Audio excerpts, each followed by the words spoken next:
Pacers are going for a third straight win tonight. Plus, we've got the NBA returning to WRTV on Saturday night with a big matchup in prime time. Our Brad Brown has a look ahead at both of those. Monday's 129-point outburst by the Pacers carried over to Wednesday's win in Charlotte. Doug McDermott scored 28 in 28 minutes, the first time he's held game-high honors this season. The Pacers continue to find some offensive rhythm, just a little more each time out. I felt like I could take my game to another level by just moving without the basketball. It's something I've always done well. But not just relying on hitting shots, because some nights it's not going to be there.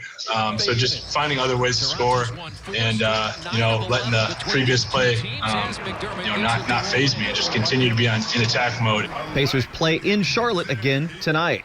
The NBA's Saturday night on ABC schedule starts this weekend. Lakers and Celtics in Boston. ESPN's Rachel Nichols will be courtside all season. I caught up with Rachel this week. Saturday night now, Lakers-Celtics gets this thing started for you. It still feels like that these Saturday night games, this is the marquee every week. As you've seen this first part of the season with so few fans in the arena, though, do these games still have kind of the buzz that they're generating? I get the sense that a lot of them do.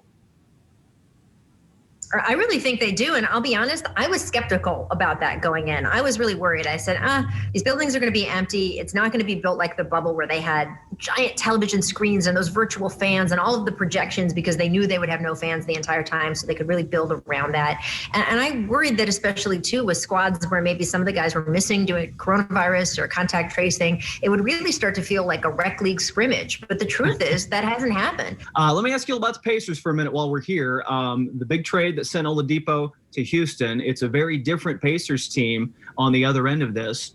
What do you think about what they've got right now, though? Yeah, and frankly, Karis LeVert's going to be fantastic for that team. And I think it speaks volumes about the organization that they found the mass on, the cancerous mass during his physical.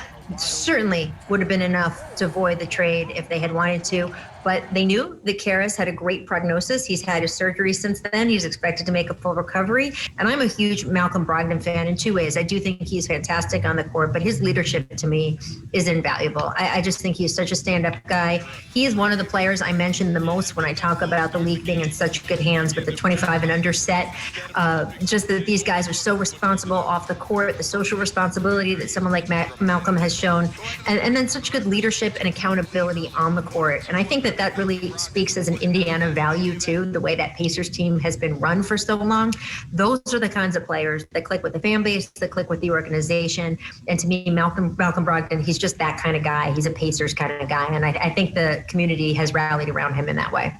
You can find more of my conversation with Rachel on WRTV.com, and you can watch her hosting The Jump weekdays on ESPN. Brad Brown, WRTV Sports.